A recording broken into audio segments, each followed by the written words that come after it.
I think what you're going to see moving forward is truly AI beginning to understand me as a human being more and more and starting to make connections for me. And you can use that neural network. It's a recurrent neural network. And what will happen is we're allowing people, as they create these skills, is live. It continues to run through that, and it figures out new things that people are asking, and it automatically updates and increases the accuracy.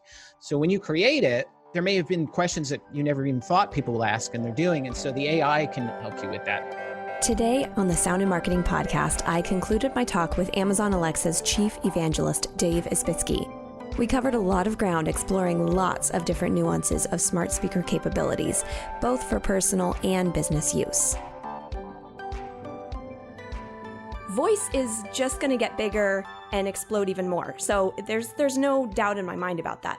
So what would be a convincing, other than all the stuff we've been talking about, what would be a convincing factor for a company that's kind of on the fence about, well, I've got good business over here, I'm gonna stick with that? Why would they want to develop for voice?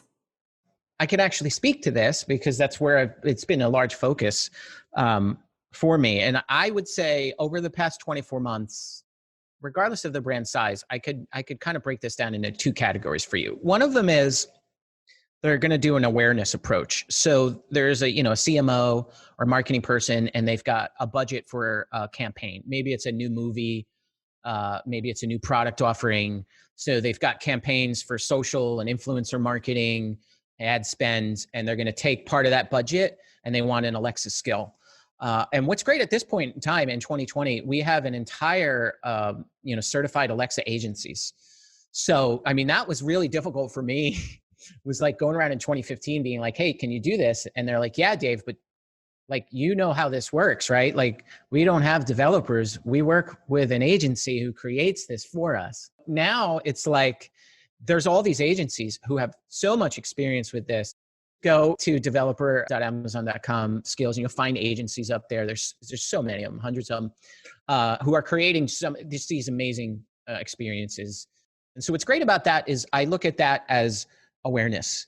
So it may not be new customer acquisition. It may not even be existing customer engagement, but you're creating awareness through a channel that you wouldn't have had before, right? The second piece of that, and this is what I tell developers too, is that if you're a brand, you absolutely know a large portion of what your customer base is doing today. So for example, people only do this thing on your website. People only call you for this. 90% of customers do one of these three things every 48 hours in your mobile app, right? And maybe you do A/B testing. So you kind of get an idea of where customers are engaging with you as a brand today through existing technologies. And so you have to take that and say, how do I make that voice enabled? So let me give you an example. Maybe you find that you're a hospitality chain, and a certain amount, because I don't want to name any brands, but I'll just speak in generalities. So maybe you find that a lot of the calls or a lot of the app usage within 48 hours of a planned stay are a confirmation. So wouldn't it be great to have a skill that you just say, hello, name of hotel chain, I just want to confirm my stay for tomorrow. And that's it. And you could do that from anywhere. It could be a smart speaker. It could even be in my car on the way to the airport. And we have this thing called account linking. So what I can do is take my existing customer, and the first time they enable the skill, I have the ability to log in with my account. So moving forward, every conversation I have, I'm that customer. And so it can go across mobile, it can go across everything. I'm just having a conversation. Another example might be, I always order like a couple t-shirts for summer, my summer attires like that, right? But what would be great, I don't want to do text messaging. I don't want to check my email. I just want to say, hey, how many days until I get my order? Right? Like that's a real simple thing I could do anywhere. And that it's what I'm seeing is it's much like in the early mobile days where people chose a bank based on that bank offering mobile banking. So the ability to transfer money between accounts and deposit and all of that. If my other bank didn't have it, that was a huge disservice, and I would pick another bank over that, right? So having the ability to start adding that for existing customers is huge. So you increase existing customer engagement, which is what brands are always looking for anyway. How do I get more people to engage with my offerings, right? And then you have new customer acquisition. And so this is where I talk to developers who are trying to create something for voice, which by the way is the same thing for mobile, is that, look, it's not just the tech. Like, I'm a geek too. I love writing this stuff.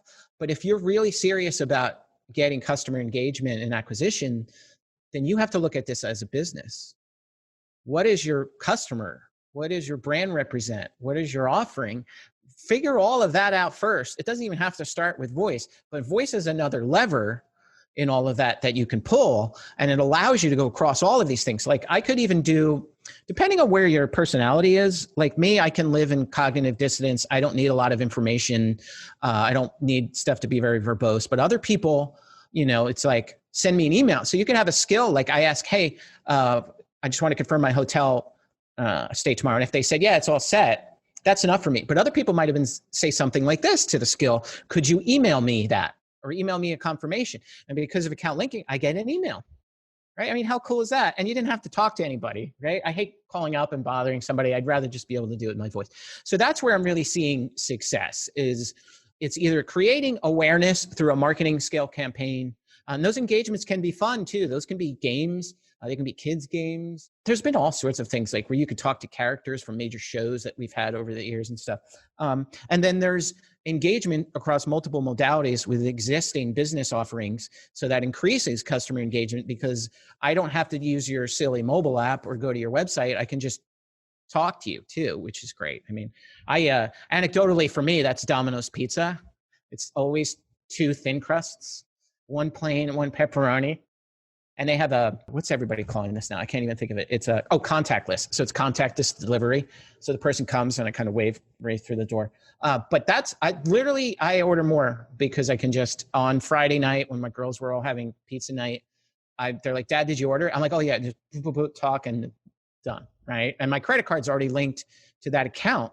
So now that is a point of sale. So your voice becomes a way to do a point of sale, because everything's linked and it's automatic and seamless.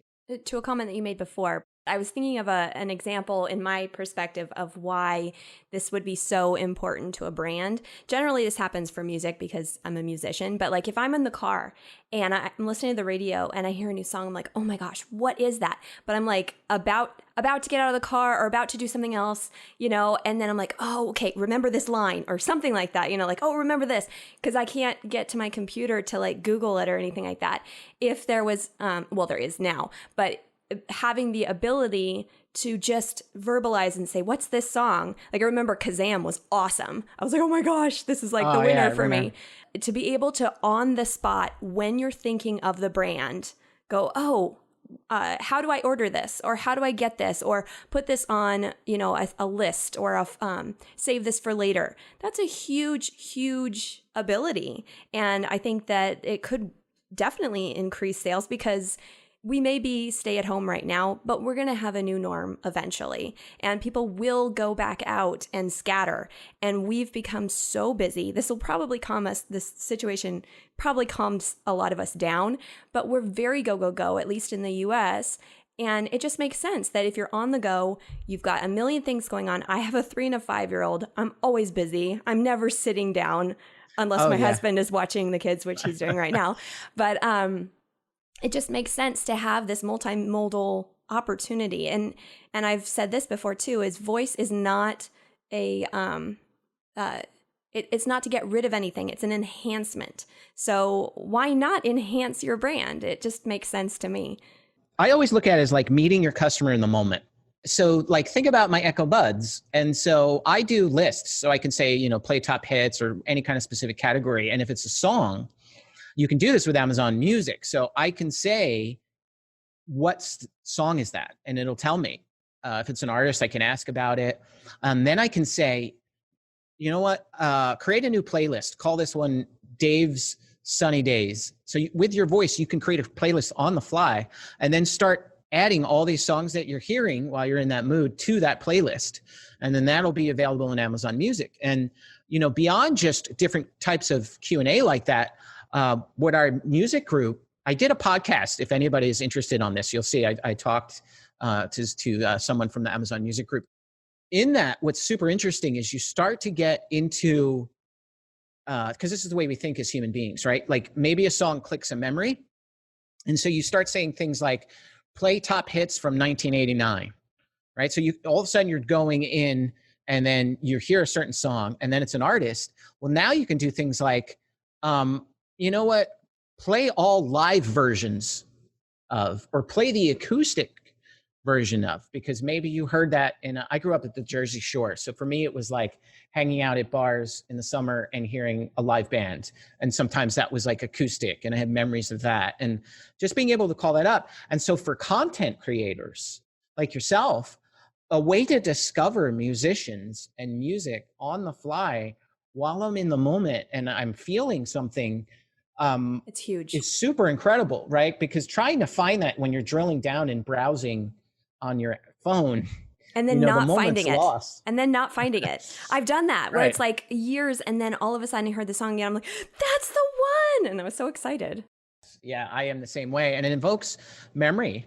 We have neural pathways that we've built up over time that will absolutely get unlocked through music. Music is like life, right? It's like these steady beats of organization, right? And mixed in with these different tempos of chaos, right? And so like your brain works like that too. And so it's this steady stream of just organized mixed in with chaos can like unlock things. And I've done things like I've absolutely done this, and they're gonna be like, yeah, Amazon guy, I'm sure you've done this. But I have done things like I'm listening to music, I get in a mood, and then I say, oh yeah, that's right, Alexa, reorder. And I'm reordering something that I wouldn't have thought of because I need more of that, right? And sometimes that's like I need more batteries, or maybe I needed a food that I had offered off Amazon, or maybe I'll just order my pizza, But it's like in the moment there, you're feeling something, and that doesn't exist in a mobile app too. Just the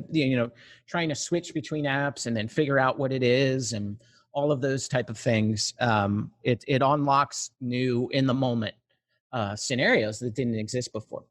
I talked to Roger Gurman at Pandora, and he talked about their genome analytics that Pandora has, Right. where they can figure out, like that your taste has changed, and they now know that there's a child in the house. And so they know how to, advertise or play music to. I wonder for voice, do they have something like that? It sounds like they kind of do, to kind of predict who's in that household, or even just that individual, because I know that you can have different profiles, but to predict who's in the household and or predict what that individual is going to anticipate. What I'd like to tell brands is to think of voice as HTML. So what I mean by that, because I got to see the internet grow, and I was, quote unquote webmaster in the early days and building web pages. And what I used to tell people is like, look, just having a web page is meaningless, right? And today people will find your website through an internet search. It's just the tech. It's a way to communicate something. That's why Alexa works. So think of it as the interface for everything. So that doesn't change, like what you're talking about and doing analytics, because you can use account linking as a way to say, because you want to do this, right? You want to say, oh, my customers, when they're in a mobile app, do this, but I've now realized that my customer, and you'll know the demographics of your customer, because Amazon doesn't share that. You don't even hear, when you're creating skills, you'll never hear a person's voice, nothing. The way that it works is you create basically this schema that says, these are the types of things I can do, and I want you to tell me if someone wants to do that thing. So Alexa is matching basically what people are asking and saying, oh, what Dave wants is the name of a song. And the name of the song is, I call this API from that brand, right? And so think of it as, the magic of it is changing natural spoken language as a way to call APIs and other nerdy computer stuff. Right? And that's really what voice is about. And so what I tell people is, you can do anything you would have normally done in your mobile app, and you should continue to do that. In fact, you probably have all this stuff existing server side. The true power of it is, you've probably never had a customer that's talking to you in the moment. And what does your brand sound like? We have this thing called Amazon Polly where you can generate voice, but we also have a thing, Amazon Polly, for brands. Like we worked with KFC to do the Colonel's voice. And so you can create, like, you don't not have to use Alexa's voice. It does not have to be a woman's voice. And you can change that to whatever you want. In fact, you can say, Alexa, talk to Sam, like Samuel L. Jackson can be the voice of your Alexa today. Popular with customers, and it's popular in my house. And so to think of voice that way. That being said, you did mention voice profiles. And what's great about that is this will happen automatically, although you can ask Alexa to voice train, but she'll start to recognize voices over time. So if I said something like play top hits, it's very different than my teen daughters. And so if you do have young ones, that's going to be different than your voice too, which is what you want, right? You want the ability to have different profiles and tastes and all of that should happen automatically, so that when you're having conversations, your suggestions are for things that you would want to play and do. And so there is differentiation that way as well. Even going back, by the way, even before we had voice profiles in 2014, we launched with the ability to use your Amazon profile. So like you can go to Amazon. I have this set up, like when we're ordering things, there's dad, mom, and kids. So that when I look at my suggestions, it's not everything that my kids would order or that my wife would order. It's all the geeky tech and fitness stuff for me, versus, what my kids would order, which I won't embarrass them or anything, but you can imagine what, teen girls would order. So that stuff is carried over into smart speaker as well. So my oldest is 5, and she talks to Alexa all the time. She figured it out fast, really, really fast. She'll talk, and I remember I was putting my son down for his nap, and I heard her in the living room, and she's like, Alexa, play music. And it started playing kids' music. And this was before we set up a profile for her.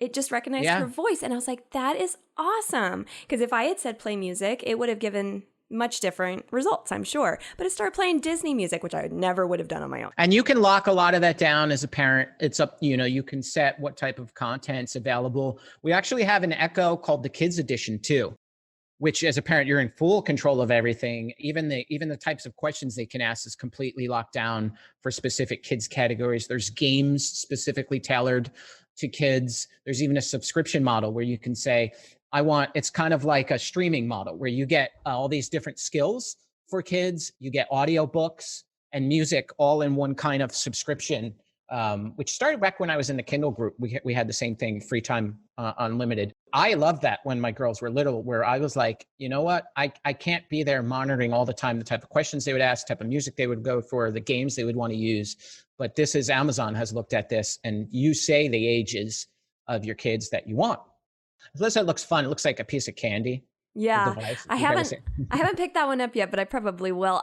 Here's my question. Is there a way, because I would love to put it in their room, but they would talk to it incessantly at night. Is there a way to like turn it off at a certain time, or just have it play music after like 8 o'clock or something? Yeah, that's a great question. There may be, because again, I have not used it because my kids are older. Mm-hmm. But there is, just like there's on our Kindle devices, the ability to say, you only get so much time per day, and you block between.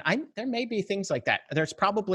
You could probably go and do an internet search right now and look for parent controls for Kids Edition. I know that's something the team's thinking of, and so if it's not there, please do talk to your Echo right now and say I have feedback and say that. Oh yeah, right? I guess I think do that. That would be super helpful. We haven't put it in there yet, just because of the reason of they would never go to sleep.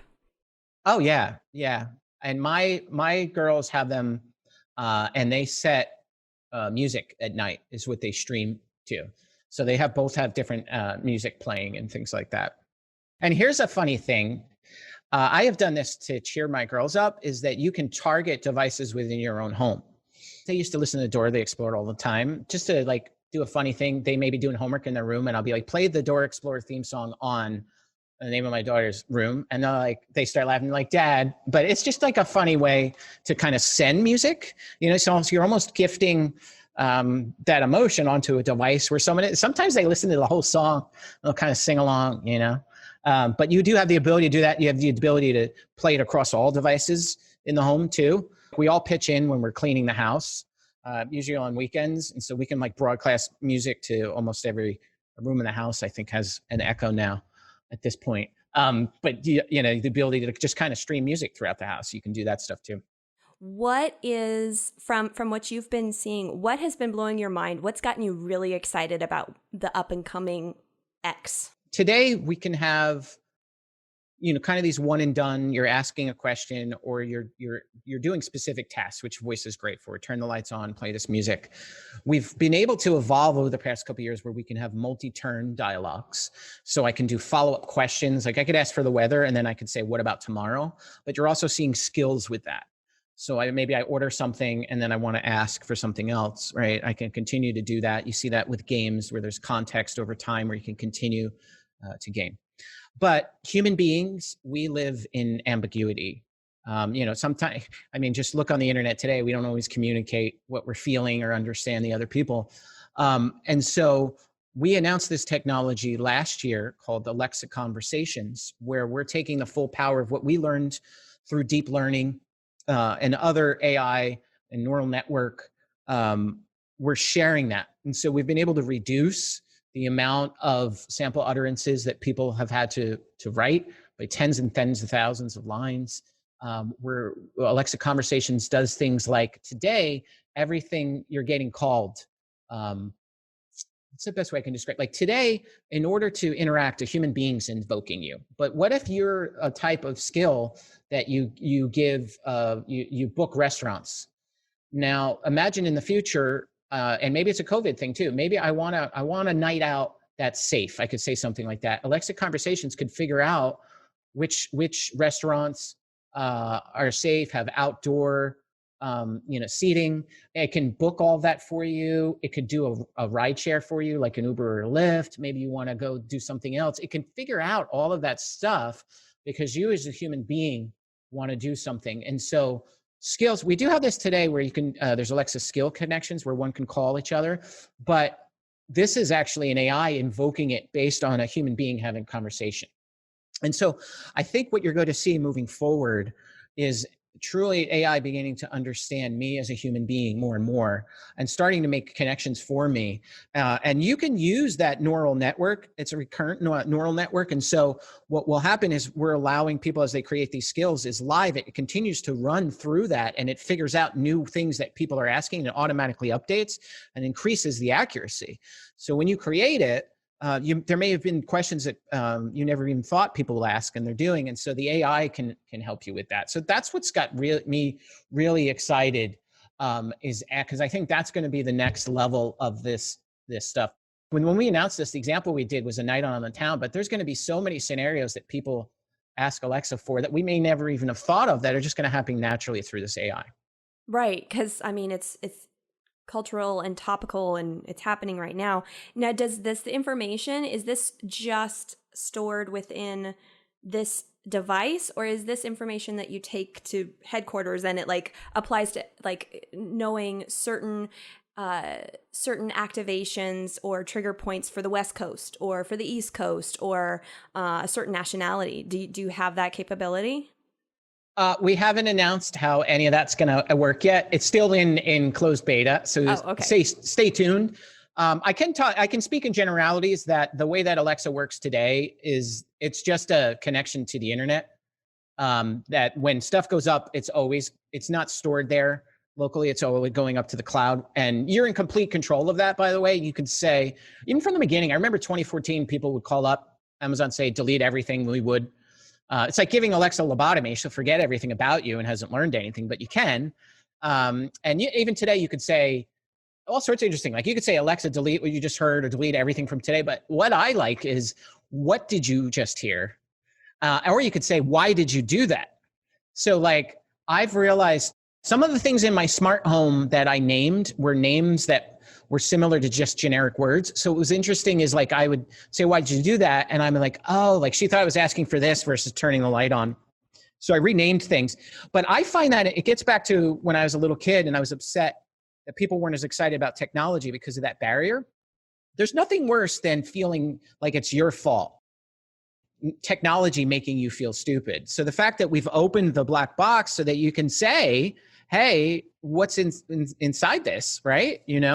And get information is empowering it's not your fault. It's Alexa just not understanding, so I think that's great. That's very exciting. There's so much more that like I'm trying to learn about all of this. It's such a learning curve, but it's so exciting and fascinating at the same time. Dave, thank you so much for joining me on the Sound and Marketing podcast. It's been a pleasure. Thanks for having me. A lot of information to unpack, but do take the time to rewind and refer back because Dave has a lot of gold in there for us all. For more of the Sound and Marketing podcast, don't forget to follow, subscribe, and share. You can find us on iTunes, Spotify, Google Play, iHeartRadio, Pandora, and Stitcher.